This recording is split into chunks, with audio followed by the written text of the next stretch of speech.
Hello student, अब तक हमने लेसन नंबर 8 में विभिन्न उर्वरकों के बारे में पढ़ा।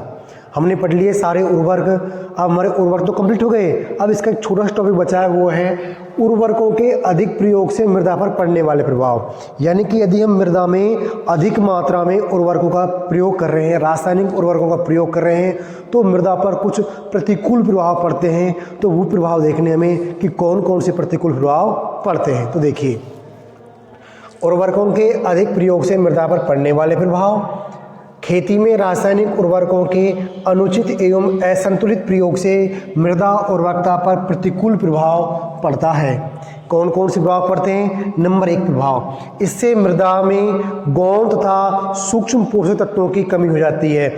यानी कि हमने जो मुख्य पोषक तत्व थे, या फिर हम कहें जो वृहत पोषक तत्व हैं NPK, इनकी तो हमने मात्रा बढ़ा दी, लेकिन जो सूक्ष्म तत्व हैं जो पौधों के लिए सूक्ष्म मात्रा में आवश्यक होते हैं, मृदा में उनकी कमी हो जाती है। तो पहला प्रतिकूल प्रभाव तो इसका ये पड़ता है। अब देखिए दूसरा प्रतिकूल प्रभाव, अधिकांश रासायनिक उर्वरक मृदा पर अम्लीय प्रभाव छोड़ते हैं, जिससे मृदा की अम्लता बढ़ जाती है। अब देखिए कौन कौन से उर्वरक हैं ऐसे, जैसे कि अमोनियम सल्फेट उर्वरक है, अमोनियम नाइट्रेट उर्वरक है और यूरिया उर्वरक है। ये क्या करेंगे? ये मृदा पर अम्लीय प्रभाव छोड़ देते हैं। तो देखिए किस प्रकार छोड़ते हैं, आइए समझते हैं। अमोनियम सल्फेट उर्वरक कौन सा होता है? अमोनियम सल्फेट उर्वरक होता है हमारा ये NH4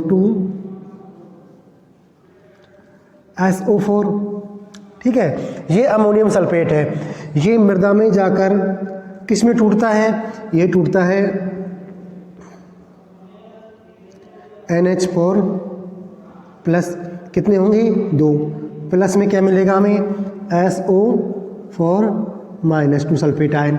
अब देखिए क्या होगा, यदि हम इसको मृदा में डाल देंगे तो जो कोलाइडिक कण मृदा के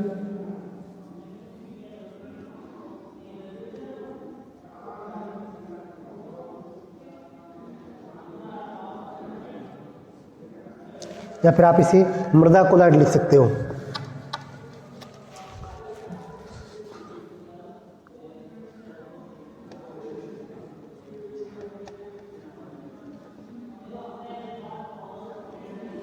ये जो मृदा कोलाइड है, इस पर क्या लगा हुआ है? कैल्शियम +2। तो देखिए अब इसकी अभिक्रिया यदि इससे होगी NH4 2SO4 से, तो क्या होगा?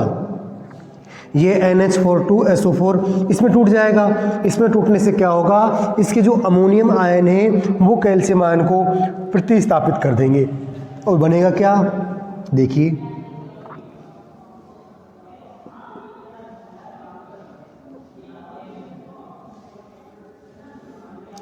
मृदा कोलाइड पर तो हमारे जो ये कैल्शियम आयन था वो प्रतिस्थापित हो जाएगा किसके द्वारा? इन अमोनियम आयन्स के द्वारा।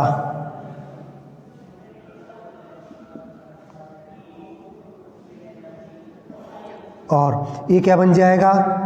कैल्शियम +2 CaSO4 बन के निक्षालित हो जाएगा, यानी भूमि अंदर चला जाएगा। तो इस प्रकार से हमारे पास में ये बन जाएगा। अब देखिए मृदा में NH4 आयन की अधिकता हो गई मृदा कोलाइड पर, ये आयन आ गए, अमोनियम आयन आ गए, अर्थात मृदा की प्रकृति कैसी हो गई?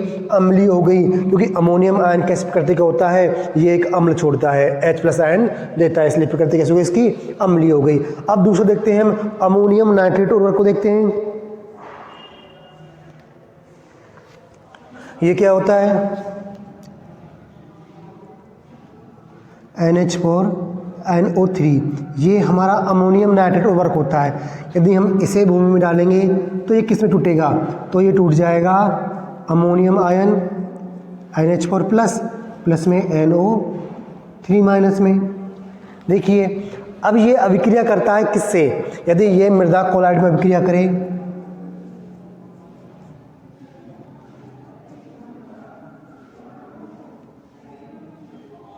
ठीक है। मृदा कोलाइड पर क्या है? कैल्शियम +2 है।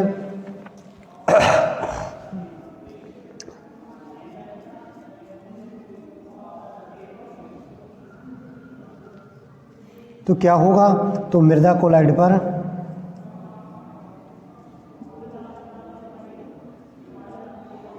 कैल्शियम +2 की जगह क्या आ जाएगा, NH4+। और ये क्या बन जाएगी, ये बन जाएगी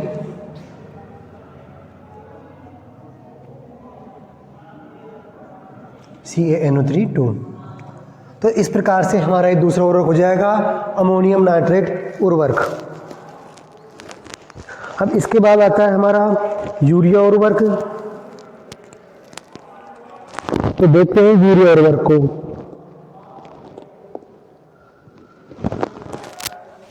देखिए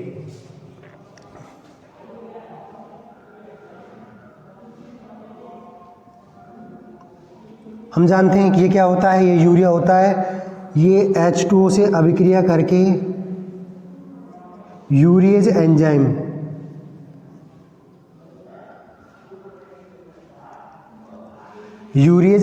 की उपस्थिति में किससे अभिक्रिया करेगा, ये H2O से अभिक्रिया करेगा। और क्या बनाएगा ये, तो देखिए क्या बनाता है, ये बनाएगा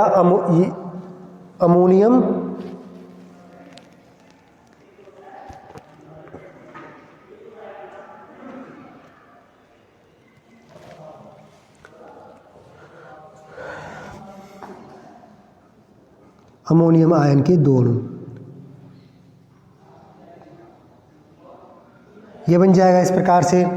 अभी आगे यदि हम इसका अपघटन करवाएं तो देखिए क्या बनता है। अब आगे और जो ये बना है हमारा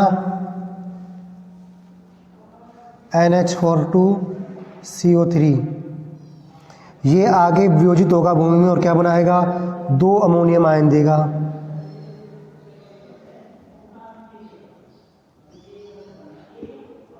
CO3-2 देगा। अब जो मृदा कोलाइड है,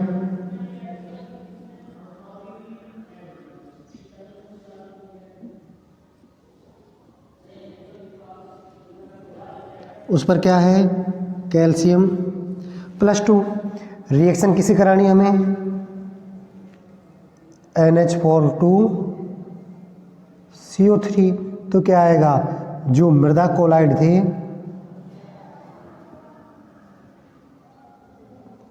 इन मृदा कोलाइड पर क्या आ जाएगा, इन मृदा कोलाइड पर आ जाएगा NH4+।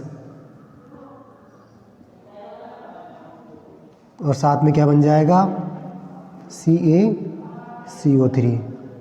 तो इस प्रकार से इनका निर्माण होगा। वैसे इन अभिक्रियाओं को हम पहले पढ़ चुके हैं जब हमने इन उर्वरकों को पढ़ा था। तो इस प्रकार से ये अभिक्रियाएं होती हैं और इस प्रकार से अधिकांश रासायनिक उर्वरक हैं, यानी कि तीनों रासायनिक उर्वरक क्या करेंगे, मृदा की प्रकृति को अम्लीय करते हैं, यानी कि मृदा की अम्लता को बढ़ा देते हैं। अब देखते हैं तीसरा प्रभाव।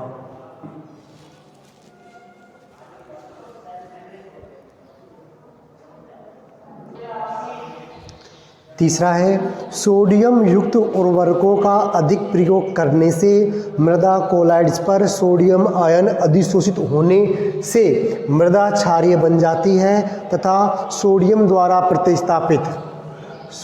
आयन द्वारा प्रतिस्थापित कैल्शियम +2 निक्षालन द्वारा मृदा की निचली सतहों पे चला जाता है। देखिए किस प्रकार से ये मृदा कोलाइड है, इस पर एक कैल्शियम +2 आयन है। तो ये सोडियम युक्त उर्वरक यानी कि सोडियम नाइट्रेट से यदि अभिक्रिया करेगा तो जो सोडियम है उन सोडियम के द्वारा इन कैल्शियम +2 का प्रतिस्थापन कर दिया जाएगा और यहाँ पर जो कैल्शियम आयन था वो मृदा के निचली सतहों में कैल्शियम नाइट्रेट के रूप में निचला जाता है, यानी कि इसका निक्षालन हो जाता है, लीचिंग हो जाती है। चौथा पॉइंट है क्षारीयता एवं लवणता का मृदा पर हानिकारक प्रभाव पड़ता है, यानी कि यदि मृदा अधिक क्षारीय या लवणीय हो जाएगी तो इससे मृदा पर हानिकारक प्रभाव पड़ता है। पांचवा है सोडियम आयन की अधिकता के कारण विउर्णी पिंडन, क्या विउर्णी पिंडन से मृदा संरचना खराब हो जाती है एवं मृदा में वायु का संचार बंद हो जाता है, जिससे सूक्ष्म जीवों की क्रियाशीलता में कमी आती है। यानी कि सूक्ष्म जीवों की क्रियाशीलता के लिए वायु अति आवश्यक होती है और सोडियम आयन की अधिकता के कारण भूमि क्या हो जाती है, विउर्णी पिंडन से भूमि की संरचना खराब हो जाती है। अब देखते हैं अगला प्रभाव।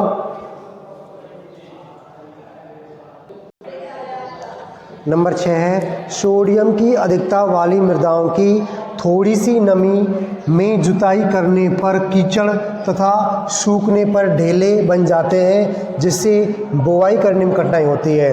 यानी कि सोडियम की अधिकता वाली मृदा में क्या होगा, यदि आप नम भूमि में जुताई करोगे तो क्या होगा, कीचड़ बन जाएगा और उसके शुष्क होने पर क्या बन जाते हैं, ढेले यानी कि डगड़ बन जाते हैं, जिससे बुवाई करने में कठिनाई आती है। नंबर 7 है सोडियम की अधिकता से मृदा की पारगम्यता में कमी आती है, जिससे मृदा में अतिरिक्त जल की मात्रा बढ़ जाती है। देखो, मृदा से ऊपर से पानी कहाँ जाएगा, नीचे जाएगा, भूमि के अंदर जाएगा, लेकिन सोडियम आयन की अधिकता के कारण भूमि की जो पारगम्यता है, पानी को अंदर ले जाने की क्षमता है, वो क्या हो जाती है, कम हो जाती है, जिससे भूमि में अतिरिक्त पानी भरा रहता है। नंबर 8 है क्षारीय मृदाओं में सोडियम की अधिकता से phosphorus, iron, copper, zinc, manganese, boron, molybdenum की मात्रा अधिक होने से विषैला प्रभाव पड़ता है।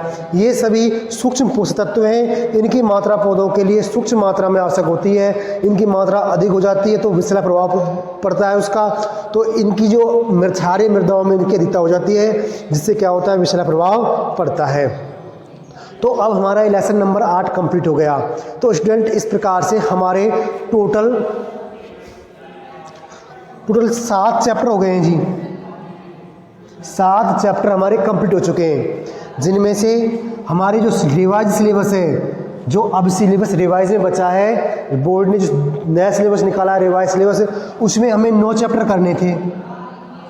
कितने? 9। इन 9 में से हमारे 7 चैप्टर हो चुके हैं, तो अब हमारे सिलेबस में सिर्फ और सिर्फ 2 चैप्टर बचे। कितने? 2। तो हमें अब सिर्फ 2 चैप्टर करने हैं। तो अब आप अपनी पढ़ाई शुरू कर दीजिए। जिन्होंने नहीं की है वो जो पढ़ रहे हैं वो तो अच्छी बात है, जिन्होंने नहीं की है वो अपने जो 7 चैप्टर हो गए, इन 7 चैप्टर का अच्छी तरह से रिवीजन करें, और हम जल्दी ही अगला चैप्टर लेकर आएंगे। हमारा जो बचे हुए हैं उनमें से एक चैप्टर को शुरू कर देंगे, तो जल्दी हमारा कोर्स होने वाला है। यानी कि इस मंथ में, दिसंबर मंथ में हमारा कोर्स कंप्लीट हो जाएगा। तो आप लोग जो पिछले जो चैप्टर हो चुके हैं आपके, उनका रिवीजन अच्छे से कर लीजिए। तो अब मिलेंगे नए लेक्चर में, नई वीडियो में, नए टॉपिक के साथ या फिर नए लेसन के साथ। Thank you. Happy learning.